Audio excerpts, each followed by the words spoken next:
இவங்களை கைது பண்ணாங்க, சுட்டு கொள்ளுங்க. சிறார்கள் இருந்தா என்ன, மயிரா இருந்தா என்ன பண்ண போறாங்க அவங்க? சுடுங்க அவங்கள. போது நெஞ்செல்லாம் வெடிக்குது. அப்படி பரிதாபமா இருக்கு.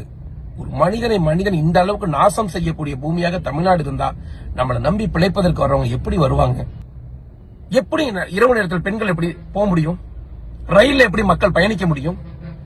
பீகாரை பாரு, ஊப்பிய பாரு. இதே விஷயம் யோகி ஆதித்யநாத்துடைய ஆட்சியில் நடந்துருச்சுன்னா இந்நேரம் 4 பேர் பாடி வீட்டுக்கு போயிருக்கும்.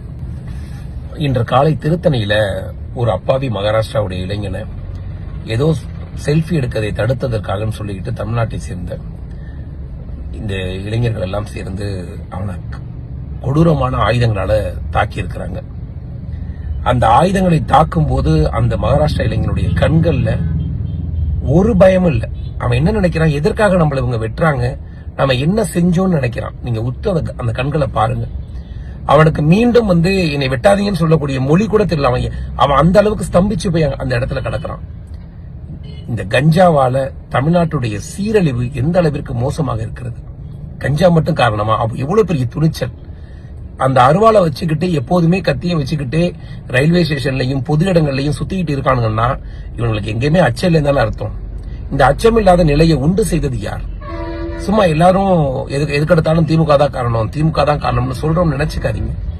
இது எவ்வளவு பெரிய கொடுமை. இந்த கொடுமை தமிழ்நாட்டிலிருந்து சென்ற ஒருவனுக்கு மகாராஷ்டிராவில் நடந்திருந்தால் இன்னைக்கு இருக்கக்கூடிய தமிழ்நாட்டு சமூக ஆர்வலர்கள் என்ன பேசி இருப்போம்? கொஞ்சம் சிந்திச்சு பாருங்க. இன்னைக்கு விட்டுருப்போமா? நம்ம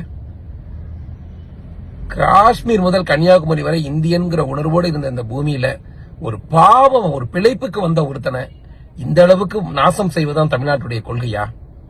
வந்தாரை வாழ வைக்கும் தமிழ்நாடுங்கிறத பேரே மாத்தி இன்னைக்கு திராவிட முன்னேற்ற கழகம் தன்னுடைய காழ்ப்புணர்ச்சியால அரசு நிர்வாகங்களை கோட்டவிட்டு லோக்கல் கவுன்சிலர்ல இருந்து அதிகாரத்தில் இருக்கக்கூடிய அத்தனை பேர்களும் திருட்டு அரசாங்கமாக மாறி காவல்துறை கேட்பாரற்று கிடப்பதனால தெருவெல்லாம் கஞ்சா, தெருவெல்லாம் மதுக்கடை. அவங்க முடியெல்லாம் முதல்ல பாத்தீங்களா? அசிங்கமா அவங்கள பார்க்கும் போதே நமக்கு உமட்டல. நீங்க நினைச்சுக்கிட்டீங்களா தமிழ்நாடுங்கிறது ஏதோ பெரிய புனித பூமி மாதிரி இருக்குன்னு நினைச்சுக்கிட்டு இருக்கீங்களா?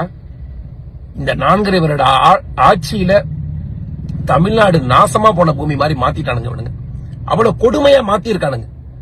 நான் ஏதோ ஒரு கட்சி மேல எதிர்ப்புனால விரக்தினால பேசல. நீங்க யதார்த்தத்தை சொல்லுங்க. இவனுங்க 4 பேருக்கும் கையில கத்தி வச்சுக்கக்கூடிய திமிரு எங்கிருந்து வந்துச்சு? அந்த கத்தியை பாத்தீங்களா? ஏதோ யதார்த்தமா ஏதோ காய்கறி வெட்ட போன கத்தியோ விறகு வெட்ட போன அருவாவோ கிடையாது. கொலை செய்வதற்காகவே கூலி தொழிலாளிகள் கூலிப்பணிகள் வைத்துக் கொள்ளக்கூடிய இருக்கக்கூடிய ஒரு பொருள். அந்த ஆயுதங்களை வச்சிருக்கான். அந்த ஆயுதங்கள் எங்கிருந்து கிடைச்சிச்சு? தொடர்ந்து கஞ்சாவுடைய பழக்கத்தில் அவன் கொலை செய்வது கூட அவனுடைய மனநிலைக்கு தெரியல. பாவம், அவன் கீழே விட்டு வாங்குறவனுக்கு என்ன நடக்கிறது, ஏன் நம்மளை வெட்டுறான், அந்த என்ன அவன் இருக்கக்கூடிய சிந்தனையை பார்க்கும்போது நெஞ்செல்லாம் வெடிக்குது. அப்படி பரிதாபமா இருக்கு. ஒரு மனிதன் இந்த அளவுக்கு நாசம் செய்யக்கூடிய பூமியாக தமிழ்நாடு இருந்தா நம்மளை நம்பி பிழைப்பதற்கு வர்றவங்க எப்படி வருவாங்க?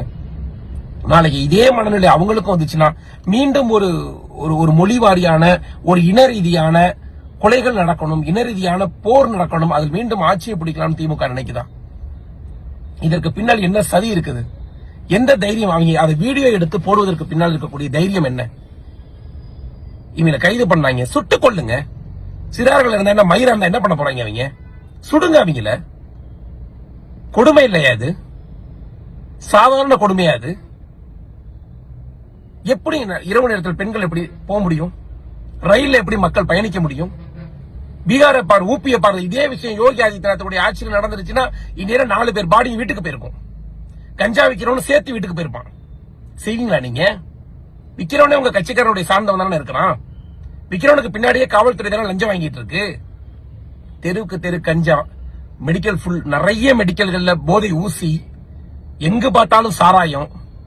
தமிழ்நாட்டுடைய அடுத்த எதிர்காலத்தை நினைக்கும் போது மிகவும் கொடூரமான எதிர்காலமாக இருக்கிறது. அடுத்த 20 ஆண்டு காலம் கழிச்சு தமிழ்நாட்டுடைய இளைஞருடைய எதிர்காலத்தை இந்த திராவிட முன்னேற்ற கழகத்தை மீண்டும் நாமெல்லாம் ஆதரிச்சுட்டு உட்கார்ந்துட்டோம்னா என்ன நடக்கும்னே தெரியாது. அந்த அளவிற்கு இந்த பூமியை நாசம் செய்து விடுவார்கள்.